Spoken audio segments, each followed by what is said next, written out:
guys, good morning. Still here in McDonald's, waiting our van. Para sa Bagong Quiapo TV. Pag-litos ng nakarang kong TV.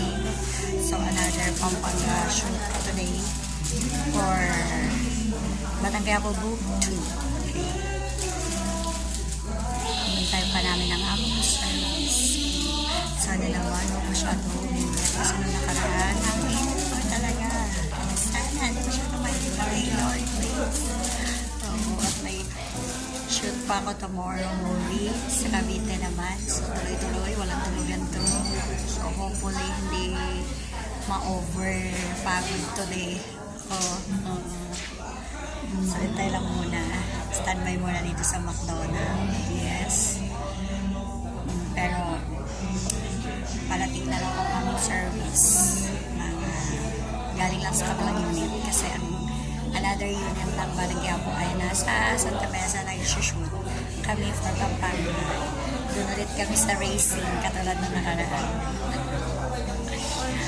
Kaya nakaganit ang outfit, nakajacket kasi so mainit tsaka sporty ang dating. Yes.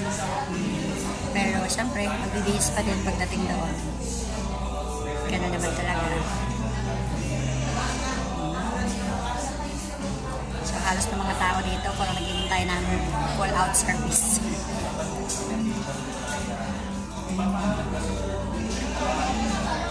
Pupusin ko lang ang 2 minutes para hindi sayang ang aking pag-review.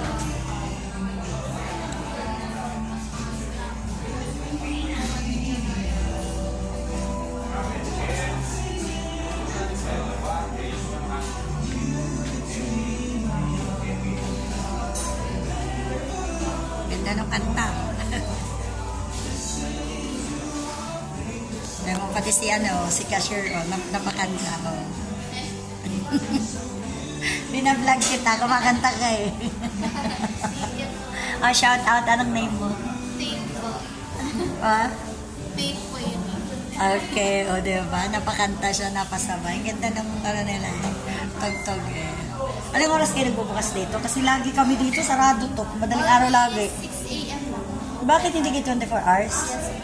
Ito yung nearest sa ABS-CBN, kaya lagi kaming dito dito kami pinupull out ng service pag out of town na shooting namin. Kaya lang pag mga call time namin 2-3, wala kami makapihan dahil sarado ito. Yes po kasi kinaw siya kasi hindi namin kasi simula na nagsara po sa ABS. Pwede ba bukas ng ABS? Katabi nyo pa ang PBB house. Bali, ngayon lang po yun. 24 hours nyo na para hindi kami mahirapan pag ang hirap mo lang makapihan pag alas 2 na madaling araw nandito kami para maghintay ng namin service. Ang hirap. Paki-request naman sa management na mag 24 hours kayo. Oo. Naki-request pa Ay, nakichika pa.